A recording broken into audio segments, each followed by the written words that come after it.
પાટણ જિલ્લાના સાતલપુર તાલુકાના બામરોલી ગામની દહેગામડા વચ્ચે ત્રણ ગામના સીમાડે પ્રાઇવેટ કંપની દ્વારા સોલાર અને પવનચક્કી બનાવવાની કામગીરી હાથ ધરવામાં આવી છે।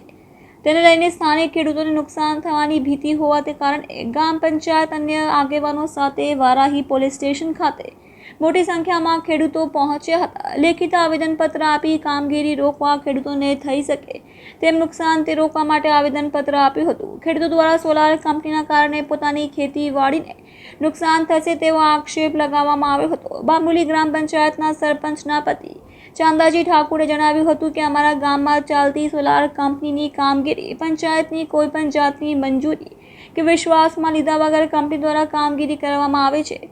ખેડૂતોને નુકસાન થવાની શક્યતા હોય તેને લઈને કામગીરી રોકવા અમોએ પોલીસ સ્ટેશનને લેખિત આપ્યું છે અને જિલ્લા કલેક્ટર શ્રી અને મુખ્યમંત્રીશ્રીને પણ પત્ર લખ્યો છે।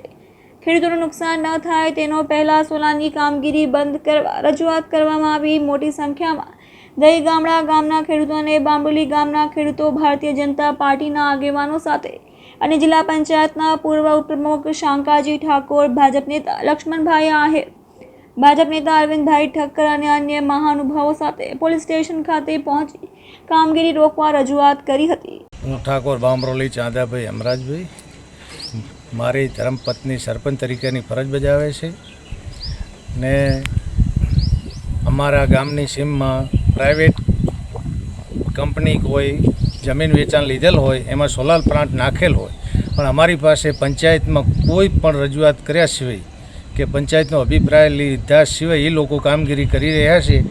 આની રજૂઆત અમારા ગામના લોકો ખેડૂતોએ આવી અમને કહેવાથી કે અમારાને રંજાડી અમારે નુકસાન પહોંચાડી રહ્યા છે।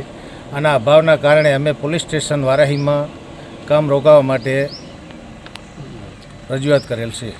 આજે વારાહી પોલીસ સ્ટેશનમાં અમો ખેડૂતો દહીગામડા અને બામરોલીના મળી ને સોલાર પ્લાન્ટ અને પવનચક્કીનું કામ ચાલી રહ્યું છે, જેને ખેડૂતોને મોટા પ્રમાણમાં નુકસાન કરે છે, પાકને નુકસાન કરે છે અને એ લોકોને ખેડૂતોના વિસ્તાર સિવાય પવનચક્કી અને સોલાર પ્લાન્ટ જો બનાવવો હોય તો રણ વિસ્તાર, પહાડી વિસ્તાર એવા ઘણા વિસ્તારમાં સોલાર પ્લાન્ટ થઈ શકે એવું છે, તો ત્યાં જઈ અને સોલાર પ્લાન્ટ બનાવે એવી અમારી બધા ખેડૂતોની માગણી છે। શું તમે રજૂઆત કરી?